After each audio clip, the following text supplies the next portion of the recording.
الحمد لله رب العالمين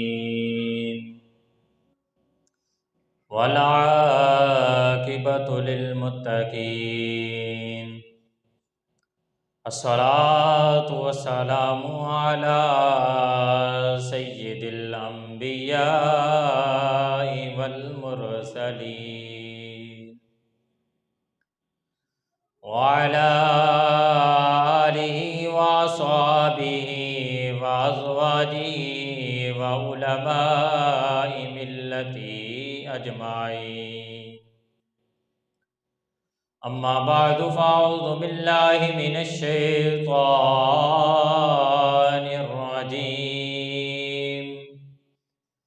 بسم الله الرحمن الرحيم قال الله تبارك وتعالى في كلامه المجيد وابتغوا إليه الوسيلة صدق الله العظيم وبلغنا في شان حبيبه رسوله النبي الكريم ونحن على ذلك لمن الشاهدين والشاكرين والحمد لله رب العالمين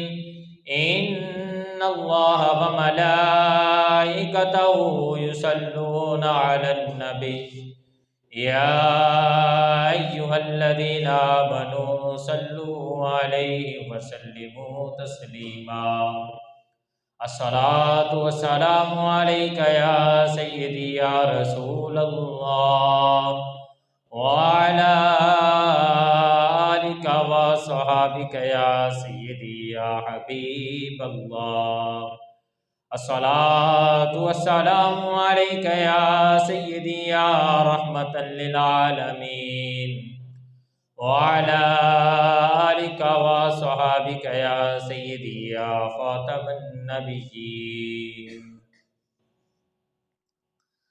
اللہ رب العزت کی حمد و صلوات کے بعد حضور نبی کریم رؤوف الرحیم صلی اللہ علیہ وآلہ وسلم کی بارگاہ میں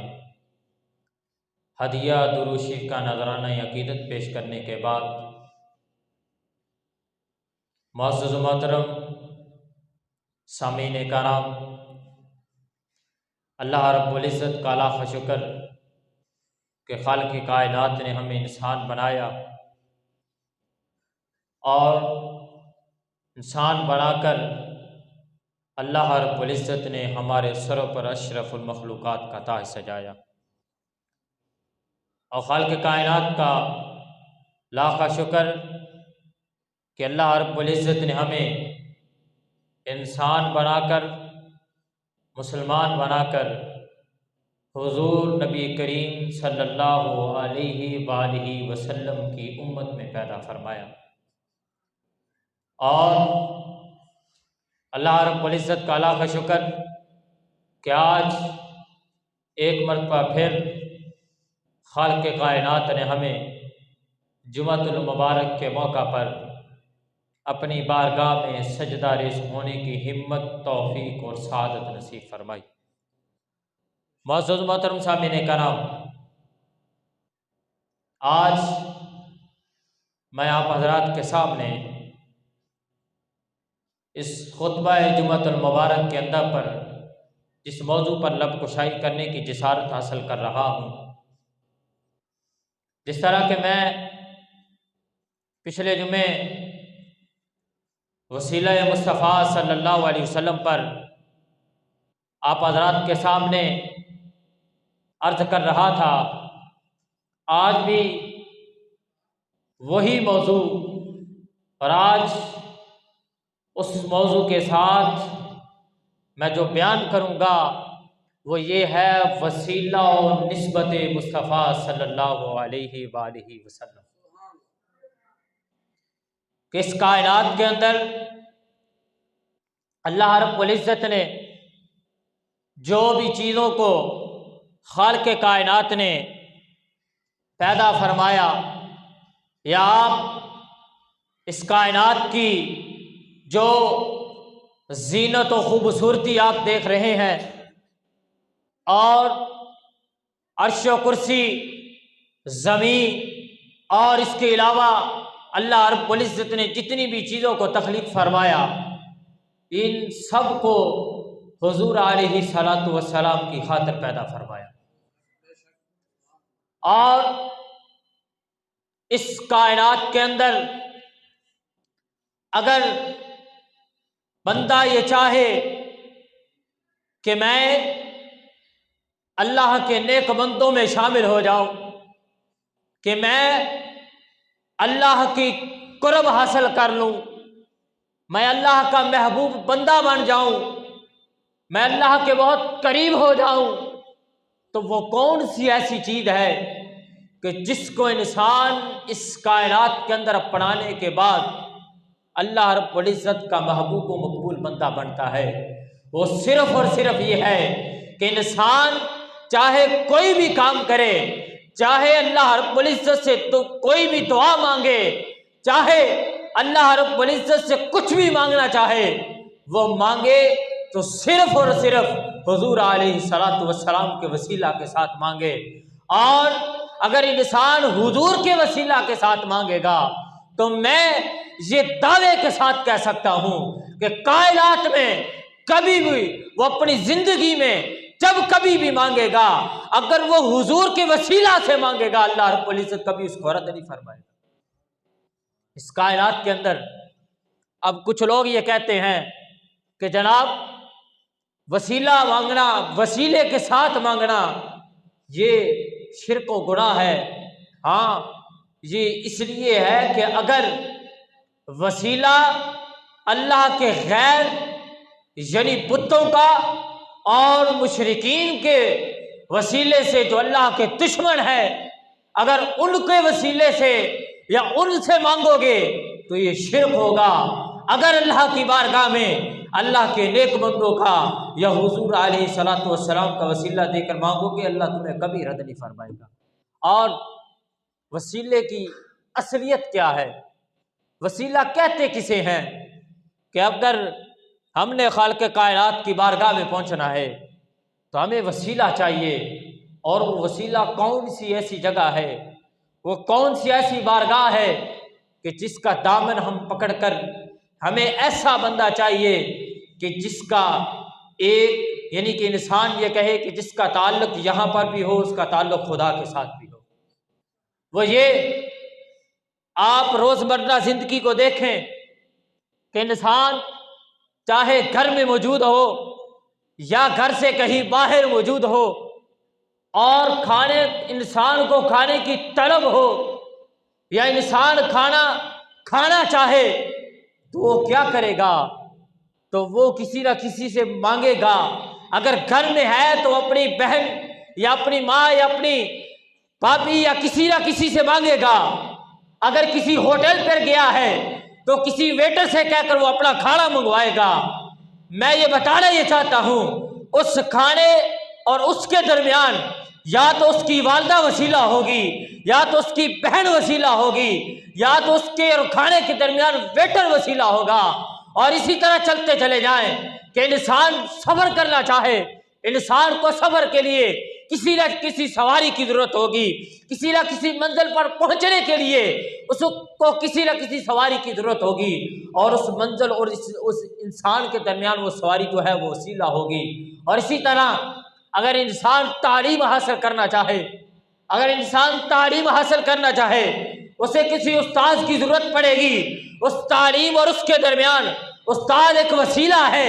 اور اسی طرح چلتے چلے جائیں، انسان اگر عدالت میں چلا جائے، اگر اس کا کوئی کیس ہو، وہ جج کے پاس چلانا چاہتا ہے، اسے وکیل کی ضرورت ہوگی۔ جج کے سامنے چلائے جانے والے کیس اور اس کے درمیان وکیل جو ہے وہ وسیلہ ہے۔ ارے مجھے یہ بتاؤ، کھانے اور تمہارے درمیان تمہاری والدہ وسیلہ بنی یا کوئی اور وسیلہ بنا؟ کیس اور تمہارے درمیان وکیل وسیلہ بنا، اور تعلیم حاصل کرنے کے درمیان تمہارا استاد وسیلہ بنا۔ ارے خدا کی بارگاہ میں چاہتے ہو پہلے مصطفیٰ کو وسیلہ تو بنا لو۔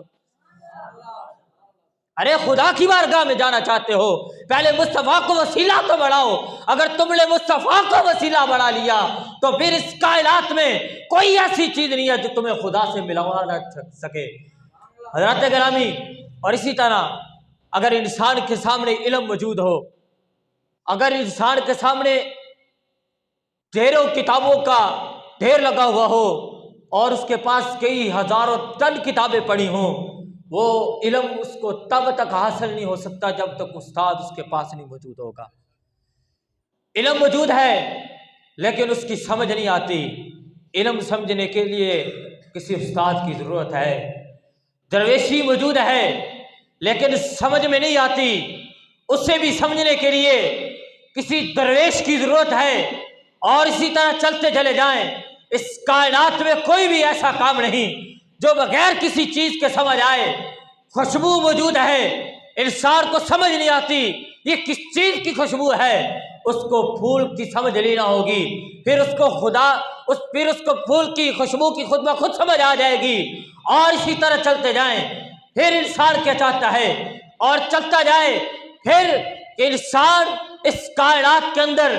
مرید جو ہے وہ پیر کی مثال ہوتا ہے۔ مرید جو ہے، اگر انسان کسی مرید کو دیکھے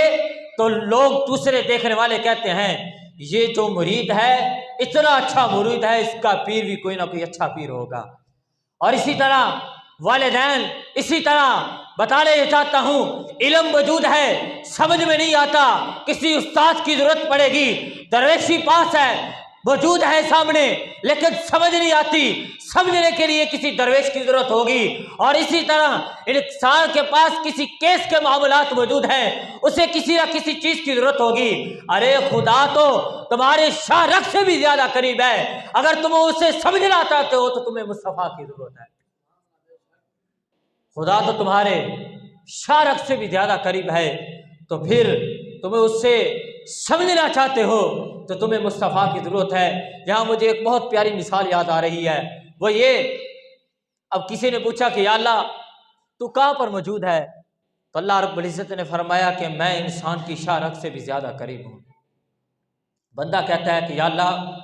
تو ہماری شاہ رخ سے زیادہ قریب ہے، ہمیں نظر کیوں نہیں آتا؟ اب انسان سرما جب ڈالتا ہے آنکھوں میں، سمجھنے کی یہ بات ہے، دل کے کانوں سے سمجھنے کی یہ بات ہے کہ جب انسان آنکھوں میں سرما ڈالنے لگے تو جب انسان سرما دانی سے سرما نکالے سربچو کے ساتھ تو اسے نظر آ رہا ہے، وہ اور قریب کرے گا اسے اور نظر آئے گا، اور قریب کرے گا اسے پھر بھی نظر آئے گا۔ جب وہ آنکھوں کے اندر ڈال لے گا اس کو سرما نظر نہیں آئے گا۔ کیوں؟ اب تو سرما زیادہ قریب ہو چکا، اب تو سرما زیادہ قریب ہو چکا، اب نظر آنا چاہیے، نظر کیوں نہیں آتا؟ اور اگر اب تم سرما دیکھنا چاہتے ہو تو تمہیں کسی شیشے کے سامنے کھڑا ہونا پڑے گا، اور جب تم شیشے کے اندر اپنے آپ کو دیکھو گے، اس کے اندر جب اپنی آنکھ کو دیکھو گے، آنکھوں کے اندر ڈلا ہوا سرما تمہیں خود بخود نظر آ جائے گا۔ ارے خدا تو تمہاری شاہ رخ سے زیادہ قریب ہے، اگر دیکھنا چاہتے ہو تو جاؤ مصطفیٰ کو دیکھو، خدا کو تمہیں خود بخود نظر آ جائے گا۔ کسی لکھنے والے نے لکھا کہ دیکھنے والے کہتے ہیں اللہ اللہ کہ تجھے دیکھ کر ہمیں خدا نظر آتا ہے۔ اس لیے وہ ایک مرتبہ حضور علیہ الصلوۃ والسلام کے پاس سیدنا صدیق اکبر رضی اللہ تعالیٰ عنہ، آپ حضور کی بارگاہ میں حاضر ہوئے اور حضور کو دیکھا، حضور کا چہرہ انور دیکھا تو سیدنا صدیق اکبر رضی اللہ تعالیٰ عنہ آپ نے عرض کی کہ یا رسول اللہ صلی اللہ علیہ وسلم، آپ کا چہرہ چودھویں کے چاند سے بھی زیادہ حسین ہے، آپ بہت حسین و جمیل ہیں۔ آپ نے فرمایا صدقتا صدیق، تم نے سچ کہا۔ وہ چلے گئے، تھوڑی دیر کے بعد ابو جہل آیا، اس نے آ کر کہا کہ اے محمد صلی اللہ علیہ وسلم، معاذ اللہ من ذالک، میں نے آج تک تم سے بڑھ کر کوئی بدصورت نہیں دیکھا۔ اس نے جب یہ بات کی، آپ نے فرمایا صدقتا،